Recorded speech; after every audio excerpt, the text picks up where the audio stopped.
오늘 성령 강림절이죠. 예수님께서 죽으시고 십자가에 죽으시고 부활하신 것이 성경에 보면 6월절이었잖아요. 그러고서 7주가 흘러요.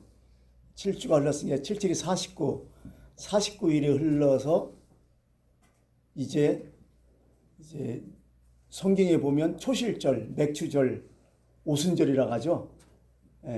그날이 와요. 그때 성령이 오신 거죠. 그러니까 예수님이 돌아가시고 나서 부활하시고 나서 49일 후에 성령이 오신 거죠. 이렇게 되죠. 그럼 예수님께서 이 땅에 부활하시고 나서 예수님께서 이 땅에 며칠 동안 계셨을까? 40일이 계셨어요. 같이 제자들과. 금방 승천하지 않으셨어요. 40일 동안 제자들한테 다시 여러 가지 말씀을 하시고 40일 후에 감람산에 올라가셨어요. 그러니까 어떻게 보면 예수님이 올라가시고 마가의 다락방에 성령이 강림한 것이 9일 만에 성령이 강림하게 된 거죠. 바로 그 날을 오늘 기념해서 성령 강림절로 이렇게 우리가 지키고 있습니다. 여러분 종교개혁 아시잖아요. 마틴 루터가 종교개혁을 했다는데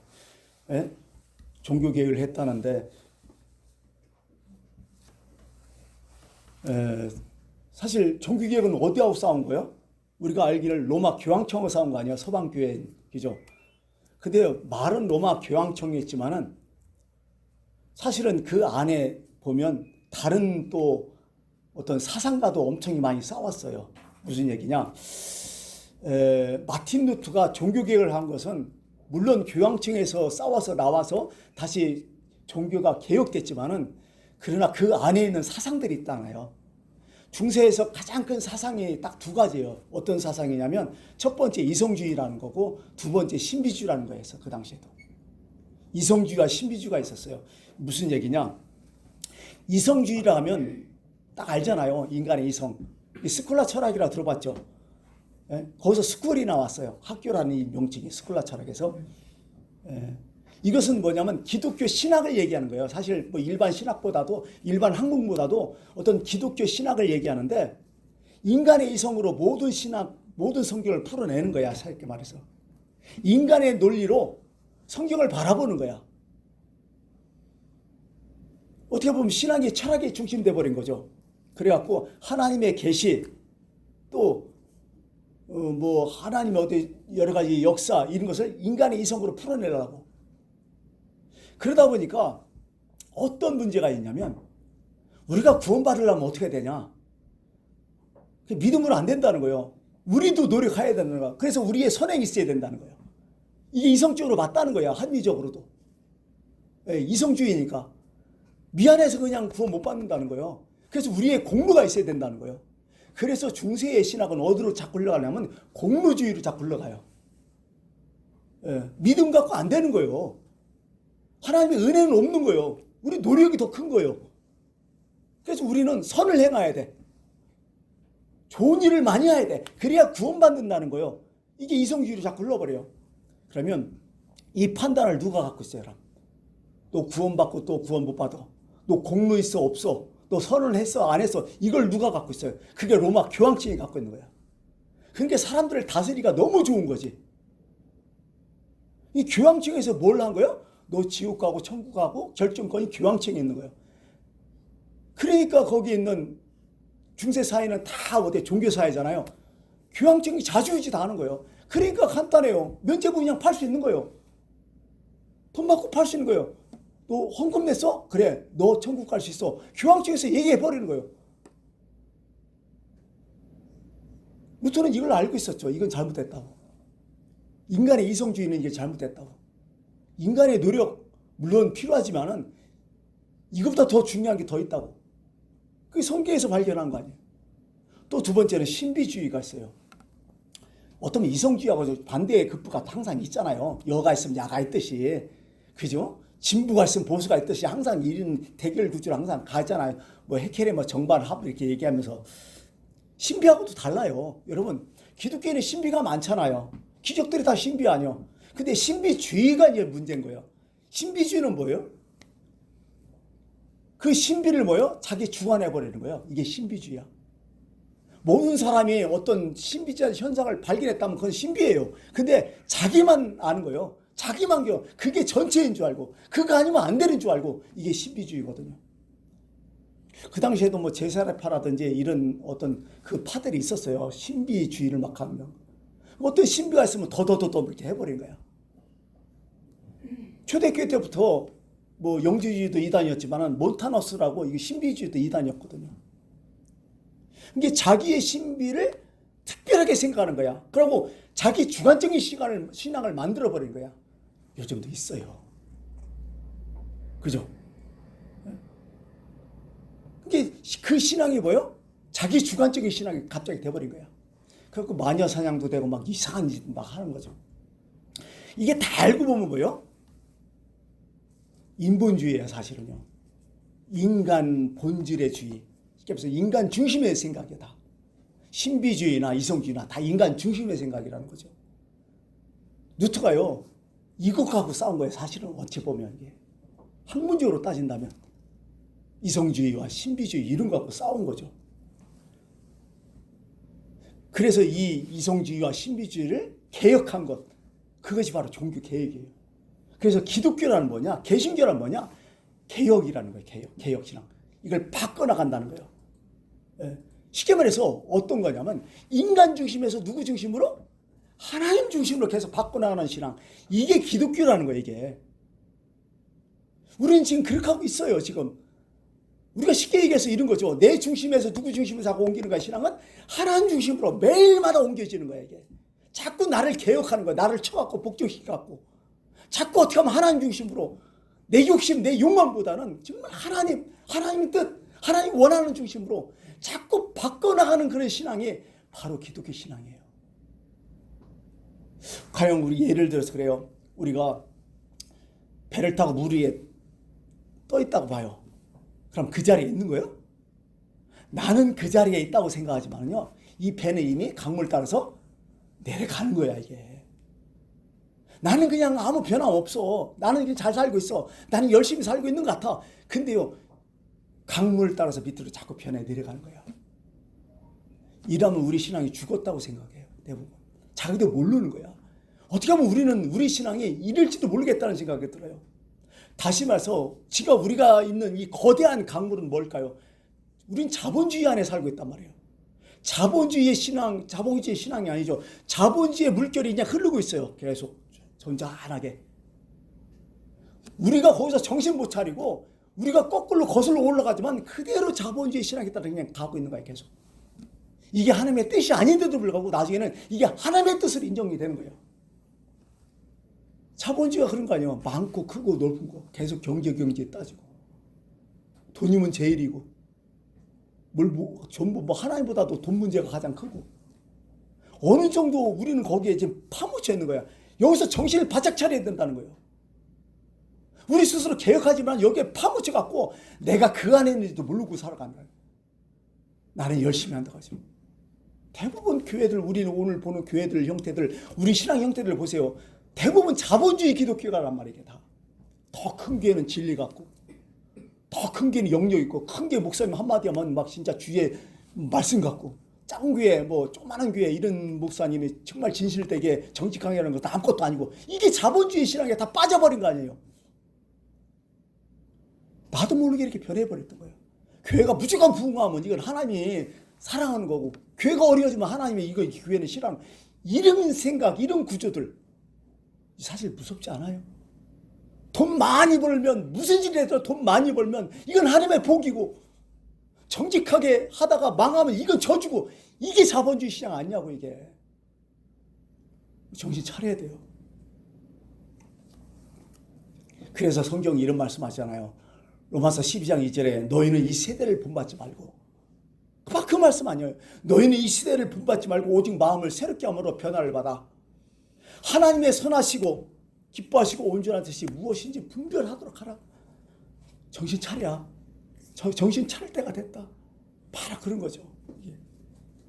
그래서 우리의 신앙은 계속 개혁이 필요하다는 거야. 그래서 어떤 분 우리 신앙은 개혁 신앙으로 할 수 있어요. 자꾸 고쳐나가야 된다는 거예요. 지금 간간히 하는 말씀이지만은 지옥 가기는 되게 쉬워요. 어떻게 하면 지옥 가요? 그냥 가만히 살면 지옥 가요. 흘러가니까. 물 위에 가만히 배 타고 있으면 지옥 가게 돼 있어요. 그게 프로그램에 지옥으로 여기 프로세스가 그렇게 돼 있어. 이게 프로그램이. 그걸로 가게 돼 있다는 거죠.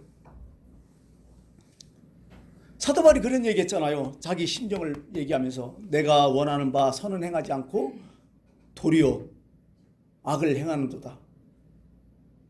내 마음은 막 선을 행하고 싶어. 근데 내비두면 그냥 악으로 가는 거예요. 인간의 본성은 두 가지잖아요. 선을 행하는 마음. 그죠? 누가 악을 지려고 하겠어요. 그냥 있는 마음. 근데 악으로 간다는 거예요, 자꾸. 그래서 사도 바울은 그래. 내 몸을 복종하게 된다고. 여러분, 가만히 있으면요. 악을 지어지는 것은 가만히 있어도 다 돼요. 근데 조금만 해도 올바른 일, 정의롭고 선한 일을 하려면요. 내가 노력하고 땀 흘리지 않으면 안 되는 거예요. 쉽지 않아요, 이게. 이성 중심의 신앙생활 쉬워요. 그냥 내 마음대로 열심히 하면 이성 중심이 가요. 이게 쉬워요. 근데 진짜 하나님의 뜻, 하나님의 중심 신앙생활을 하면요. 진짜 힘들어요. 우리가 가끔 그런 얘기 하잖아요. 말씀대로 살면 세상에서 못 산다고. 그죠? 어떻게 말씀대로 사냐고, 세상에서. 그건 이미 우리가 인본주의라는 거예요. 이걸 뜯어고치자면 안 된다는 거예요. 이게. 신앙생활 그냥 가잖아요? 그러면요, 가만히 있으면요, 하나님의 계시보다도 이성에 치우쳐요, 그냥. 내 생각에 치우쳐. 신앙보다도 자꾸 지식적으로 가요. 체험 한번 했으면 그것이 객관적인 것보다는 주관적인 체험으로 막 가고 고집이 세버려.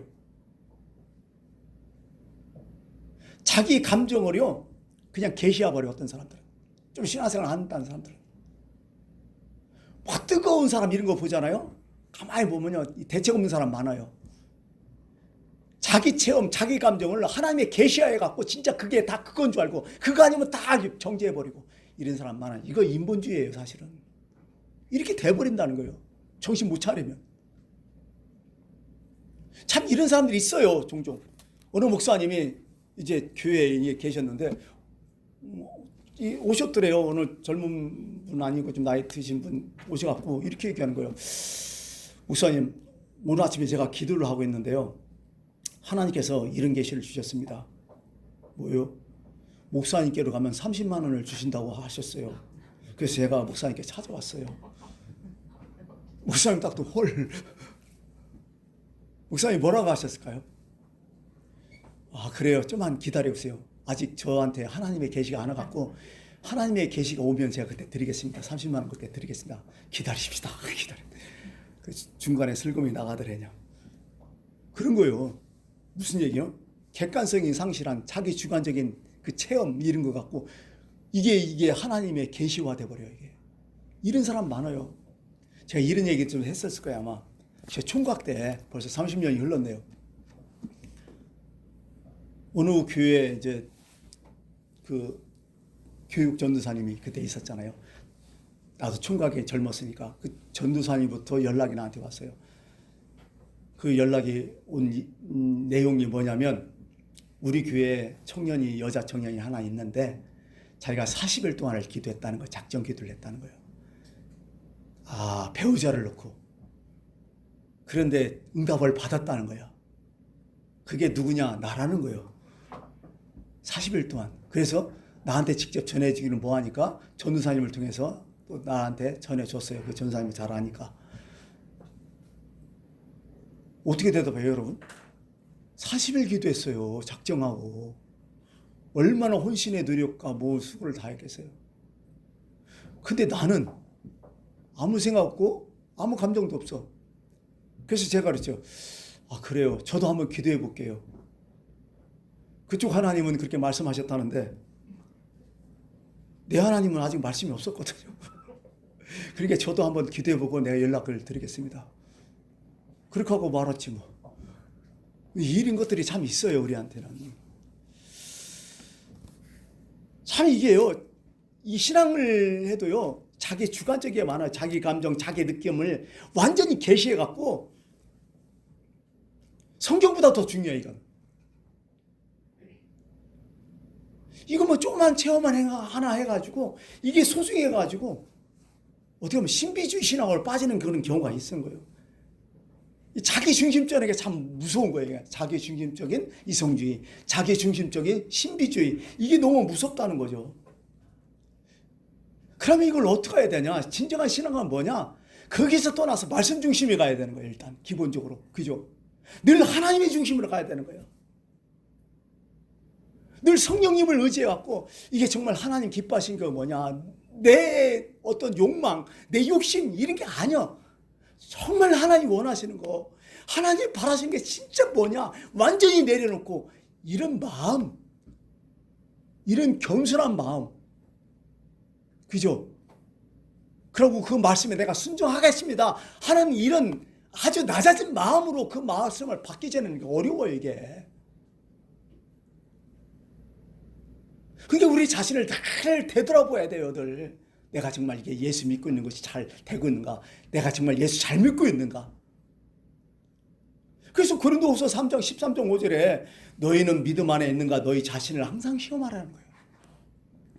너희 자신을 확증하라는 거예요. 또 내가 정말 잘하고 있는가. 예수 그리스도께서 너희 안에 계신 줄을 너희가 알지 못하느냐? 그러면 너희는 버리운 자니라. 내 안에 정말 하나님의 뜻, 하나님의 중심이 없느냐? 그럼 너희는 끝났다는 거예요. 이 얘기를 성경이 말씀을 해주고 있는 거죠. 오늘 본문 성경, 오늘 내용은 그래요. 1장부터 10장까지 쭉 연결되는데 이게 계속 이제 복음이 번지는 거 아니에요. 여러분 알다시피 사도행전 1장 8절이 뭐예요? 너에게 성령이 임하시면 일단 너희가 권능을 받는다는 거예요. 그러고 나서 그 권능으로 예루살렘과 그 다음에 더 넓은 온 유대와 그 다음에 더 주변에 있는 사마리아와 그리고 더 땅끝까지 가서 내 증인이 된다. 지금은 뭐예요? 예루살렘에 오순절마가 터졌죠. 그 다음에 뭐예요? 유대 땅으로 이렇게 복음이 번졌죠. 사마리아도 복음이 전도됐죠. 그 다음에 마지막에 고넬료가 사는 가이사랴까지 이제 복음이 온 거야.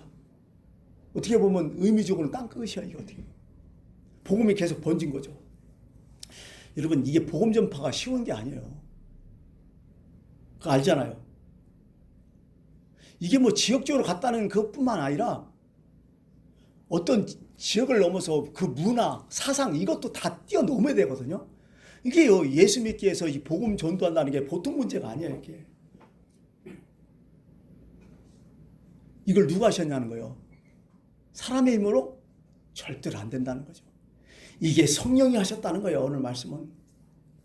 여러분 생각해 보세요. 지금 로마 백부장인 고넬료 가정이 지금 세례를 받고 예수를 믿었어요. 이게 믿을 수 있는 가정이에요. 지금 이게?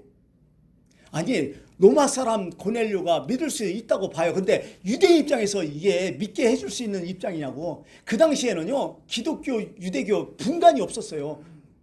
유대교에서 한 분파가 나온 정도뿐이 안 돼요. 이게 지금 이게 그들의 사상, 그들의 고정관념, 그들의 관습, 어떤 그들의 전통은 다 유대예요. 이게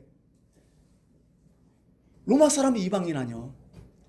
또 로마 사람이 있기 때문에 자신들의 어떻게 적국 아니야. 이게 지금 자신들을 지배하고 있잖아. 식민 지배하고 있잖아.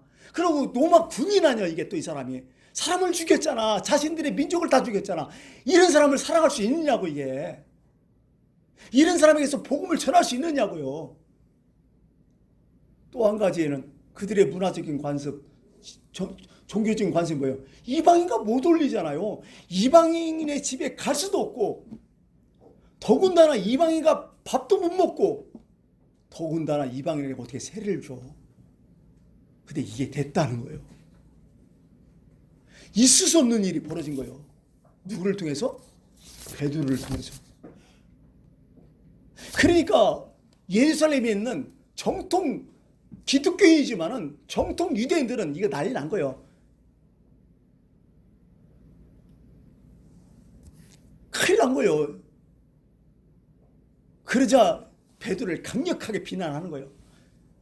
강력하게 의의를 제기하는 거예요. 요즘 말하면 청문회 한 거예요. 예루살렘에 모여갖고. 네가 어떻게 이방인한테 복음을 전하냐. 그것도 로마 사람한테. 그것도 어떻게 같이 가서 밥을 먹고 그 어떻게 세례를 줄 수 있느냐. 규례에 어긋나지 않느냐. 말이 안 된다 이건. 이렇게 돼버린 거예요 사실은 이게. 우리는 그냥 성경 읽지만은 그 당시 그들의 문화에서는 있을 수 없는 일이 일어난 거예요. 그래서 베드로가 변명하는 얘기예요. 거기에 대해서. 무슨 변명이에요? 간단해요. 성령이 이렇게 하셨다. 내게 한 거 아니다. 절대로 내가 한 거 아니다. 성령이 그렇게 하셨다. 그들에게 성령이 하셨으니까 내가 뭘 어떻게 하냐는 거예요. 하나님을 어떻게 능히 맡겠느냐는 거예요. 그 17절이죠. 그런즉 하나님이 우리 주 예수 그리스도를 믿을 때에 주신 것 같이 같은 선물을 그들에게 주셨으니 내가 누구에게 하나님을 능히 맡겠느냐. 내가 어떻게 하나님을 대적하냐. 나는 그냥 끌려다닌 거다. 이거 다 하나님 하셨고 성령이 하셨다. 이성적으로나 합리적으로나 이런 변명 아니잖아요. 그죠? 베드로가 지금 이성적으로 변명해요? 합리적인 변명이 없어요. 그거. 그게 다만 하나님의 사건을 얘기해 버린 거예요. 그러면서 하나님이 이렇게 하셨다.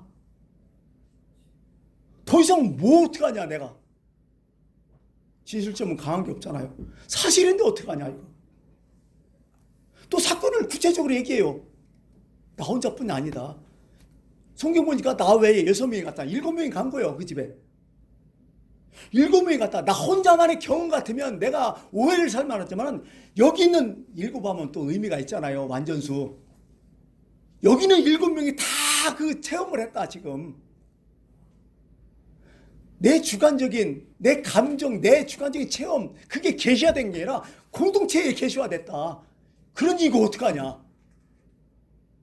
이건 구체적이고 역사적이고 객관적인 사건 아니냐.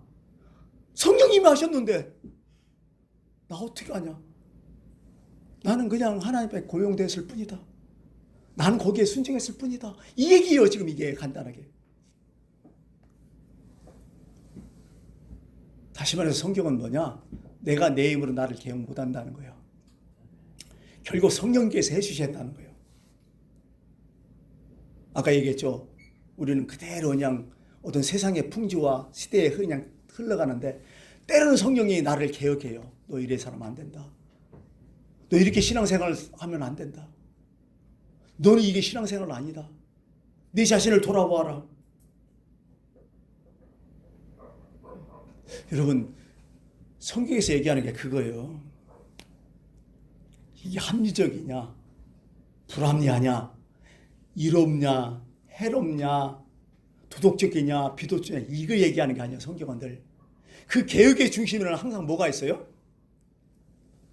하나님의 뜻이 있어요. 늘 내 중심에서 하나님의 뜻으로 내 생각에서 하나님 말씀으로 다시 말해서 인본에서 신본으로 가라는 거야. 이게 오늘날 성령께서 우리에게 하시는 일이에요. 성령 충만하는 게 뭐예요? 내가 성령에 의지하고 산다는 게 뭐예요? 내 자신을 계속 개혁해 나간다는 뜻이야 이게요. 여기 대해서는 아무 말 못해요. 성령이 내게 명하여 아무 의심하지 말고 함께 가라 하심에 이 6 형제도 나와 함께 가서 그 사람 집에 들어갔다고. 이렇게 하는데 어떻게 하겠어? 오늘 본문에 나타난 말씀 중에서요. 성령의 특징이 쭉 나와요. 그걸 한번 제가 정리해 봤어요. 성령의 특징은 뭐냐? 성령 역사의 특징은 뭐냐? 구체적으로 한번 말씀해 봐요. 15절에 이렇게 해요. 내가 말을 시작할 때에 성령이 그들에게 임하기를. 성령님은 누구와 같이 함께 하신다? 항상 말씀과 같이 움직인다는 거야. 그러니까 내가 자기가 성령 충만하고 성령 받았다고 뭐 신비한 체험했다고 해서 말씀과 전혀 동떨어진 거 있잖아요. 그건 완전히 가짜야. 사이비가 이런 게 많아요. 자기 혼자 뭐 무슨 계시 받았다는 도 막 그지란 인간들 있잖아요. 가끔가다 주님 먼저 오신다고 했었고, 그죠? 가끔가 전 무슨 목사 있잖아요. 가끔가다 뭐 안 하면 하나님의 생명책에서 지워버린다는 했었고, 뭐 이런 짓 하는 거야 이게. 그게 무슨 성경에 어디가 있어? 이게 말이 안 돼. 자기 말 안 들으면 어쩌고 뭐쩌고 하면서. 이단들, 교주들이 그 짓 하는 거야, 이게. 말씀에 비춰서 그런 게 어디 있어, 세상에. 항상 말씀과 같이 역사하는 거죠. 이게요, 성경이 한두 군데 나오는 게 아니라 사도행전 10장에 이렇게 또 나와요. 베드로가 이 말씀을 이 말을 할 때에 성령이 말씀 듣는 모든 사람에게 그러지. 이 간단했어요. 베드로가 말씀을 전해요. 성령에 이끌려서 말씀을 전해요. 그 성령에 이끌리는 말씀을 사람들이 들어요. 그걸 믿고 그들이 화답해요. 그리고 그들이 세례받고 구원받아요. 이게 사도행전에 흐르는 어떤 구원의 시스템이에요. 이게 항상 말씀과 역사했다고요. 여러분 보세요. 예수님이 누군가? 요한복음 1장에 나타나잖아요. 말씀이 육신이 되어 우리까지 역사하셨다고. 그죠? 말씀이 육신이 됐다. 예수님은 말씀으로 되셨어. 그게 인간이었어. 그게 살아있는 말씀이야. 예수님이 인간적인 말씀. 그리고 예수님 승천했잖아요. 그리고 또 말씀으로 오신 거예요. 예수님이 성령과 함께. 그러므로 성령은 말씀과 함께 항상 움직여요. 그러게 내가 성령 받았다 안 받았다 이게 악령이냐 이게 진짜 진정한 하나님 주신 성령이냐 말씀에 딱 비춰보면 알아요. 그게 딱 이 말씀이죠. 또요 성령님은요 아까 얘기했듯이 대부분 성령 받고 충만하고 막 으쌰하시는 분들은 이런 사람 보면요 무슨 마술 같기도 하고 뭐 주술 이상한 짓 한 거야. 뭐 맨날 은사를 강조하고 뭐 이런 사람 있잖아요. 그건 50대 50이요. 내가 볼 때. 신비는 50대 50이요. 이게 길 수도 있고 아닐 수도 있어요. 말수사도 이런 거 다 해요. 여러분 뭐 출애굽기에 보면 10가지 재앙 나오잖아. 예굽에. 뭐까지는 했어요. 그들 몇 가지? 2번째까지는 했어요. 뭐 물을 피로 변하는 거 하고 또 뭐 피 깨구리 뭐 이렇게 하는 거 하고 뭐 그거 다 할 수 있었어요. 그들도 비슷하게 다 해요. 근데요 진짜 성령은요 이 마술적인 이런 게 아니에요.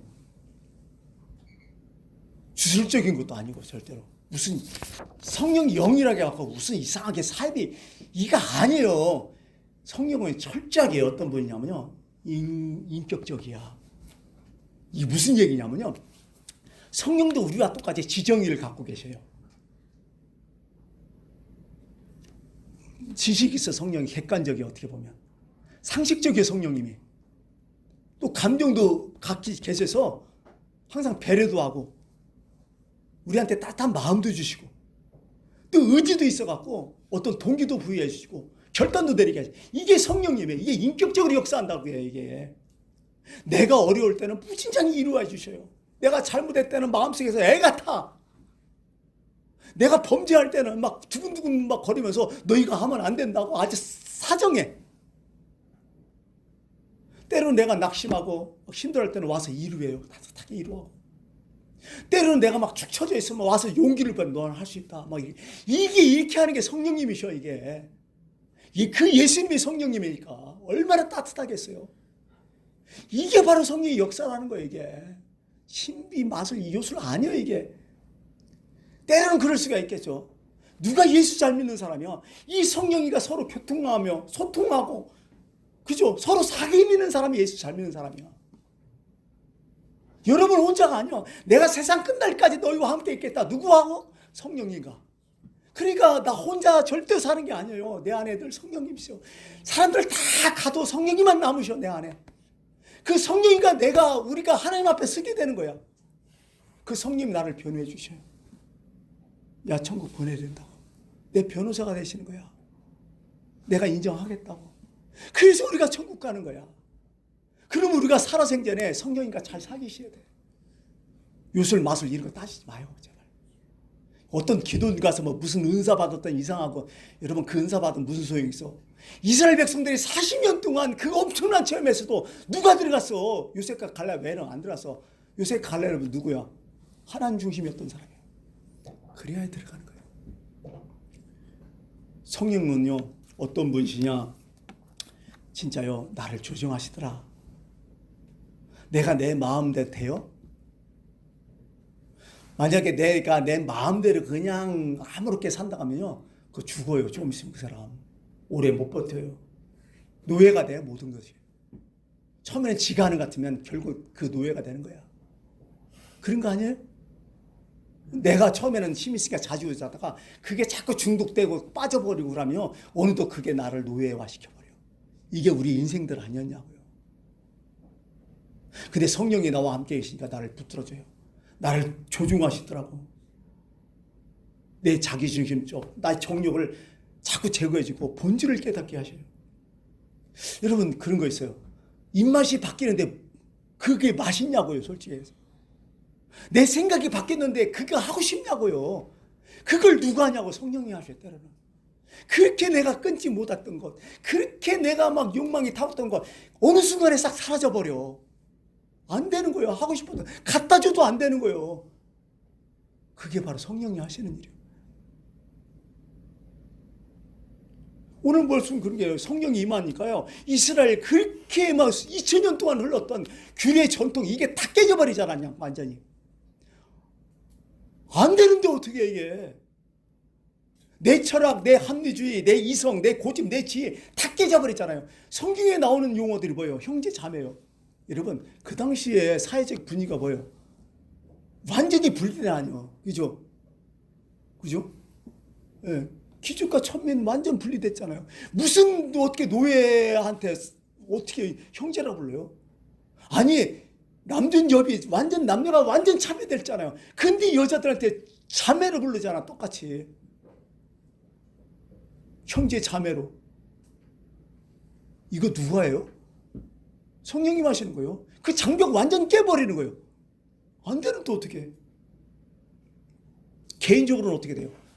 여러분이 하나님 앞에 기도할 수 있는 건 뭐예요? 아버지라고 하잖아요. 하나님 아버지. 누가 하셔요? 성령님이 하시는 거예요, 그거. 하나님이 그 아들을 영을 우리 마음과 한테 보내사 아빠 아버지라 부르게 하셨느니라. 하나님 아니면 절대로 아버지라 못 불러요. 여러분 구원해 준 거는 이런 거예요, 바로. 내가 하나님을 아버지? 여러분 이게 쉬운 게 아니에요. 이게 우리니까 그냥 자연스럽고 당연한 줄 알죠. 예수 안 믿는 사람들, 일반 사람들이 하나님 아버지라고 하면 그 사람 불러요? 미쳤다가지? 우리가 아버지라는 게 보통 문제가 아니야. 이건 기적이에요. 이건 그렇게 성령님 마음을 바꿔놓으니까 해버리는 거예요. 그냥 아무 관계 없이, 아무 꺼리낌 없이. 이게 바로 성령의 역사라는 거죠. 스데반이 돌에 맞아 죽어요. 그 얼굴이 뭐예요? 천사 얼굴이요. 스데반 인격이 좋아서? 아니죠. 하나님이 그렇게 바꿔버리니까 할 수 없는 거예요. 어떡하란 얘기요.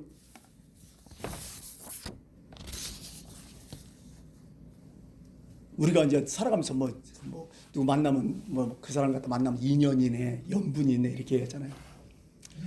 가만히 생각해 봤어요. 인연과 연분은 무슨 뜻일까? 우리가 사랑을 한다잖아요. 사랑을 하면 여러분들 생각해 보세요. 내가 저 여자를 사랑한다 그러면 내가 다 따져. 그죠? 다 따지고 합리적으로 생각하고 이성적으로 판단하고 조건 다 따지고 그래서 내가 그 여자를 사랑한다. 이게 사랑일까요? 절대로 아니죠. 사랑은 뭐예요? 몰라 이거 그냥 덮어놓고 사랑되는 거예요. 이게. 사랑해서는 안 될 사람을 사랑한 게 제일하면 그 유행가도 있지만은 이거 어떻게 이거 사랑되는데 이게 바로 사랑의 신비예요. 인연 연분 얘기하지만은요 이게 설명이 안 되니까요 그냥 합리적으로 그냥 이성적으로 설명하려니까 인연 연분 갖다 끼워버린 거예요. 사랑은 그냥 사랑이야. 이게 그래서 사랑의 신비라는 거야. 성령이 오면요 사랑해져. 사랑의 신비가 느껴져. 성령님이 그렇게 만들었는데 어떻게 해요? 내가 볼 때는 딴 사람 때는 전 원수인데 저 사람만 사랑하는 거예요. 사랑이 마음에 오는 거예요. 그거 어떻게 없어 이게. 아니 우리 이성적으로 생각해도요. 그렇게 요즘 인구가 73억 4천 몇백만 되던데 요즘. 그 많은 인구 속에 그 많은 인구 속에 아니 나보다 더 착한 사람, 나보다 훌륭한 사람, 나보다 더 빤듯한 사람 많잖아. 근데 왜 나를 사랑했어? 이거 설명돼요? 아니요. 하나님의 눈이 나한테 뼈 간 거예요. 그래서 나를 사랑한 거예요. 이게 사랑의 신비요. 성령님도 지금 나를 이렇게 사랑하시는 거예요. 말할 수 없는 탄식을 나를 위해서 기도해 주시고. 네. 마지막으로 성경은 이렇게 얘기해요. 너희가 성령을 받았으니까 18절에 얘기해요. 그들이 이 말을 듣고 잠잠하여 하나님께 영광을 돌려 이르되. 다들 꼼짝 만 거예요. 성령 안에서 하나 돼버린 거예요. 오늘 우리가 지킨 것은 성령이 하나 된 같이 힘써 평안에 매는 줄로 힘써 하나가 되라 이런 말씀이 있어요. 그 말씀이 어디에 있냐면 이게 나죠. 모든 겸손과 온유하고 오래 참음과 사랑 가운데 서로 용납하고 평안에 매는 줄로 성령이 하나 되게 하신 것을 힘써 지키라. 몸이 하나여 성령도 한 분이니 이와 같이 너희가 부르심의 한 소망 안에서 부르심을 받았느냐.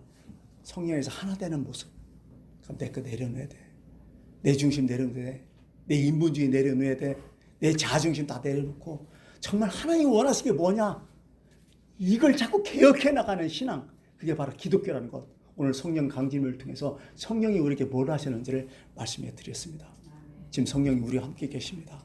그 성령으로 우리가 자꾸 이 세대를 분받지 말고 자꾸 개혁해 나가는 여러분들 꼭 되시기를 간절히 바라겠습니다. 기도하겠습니다.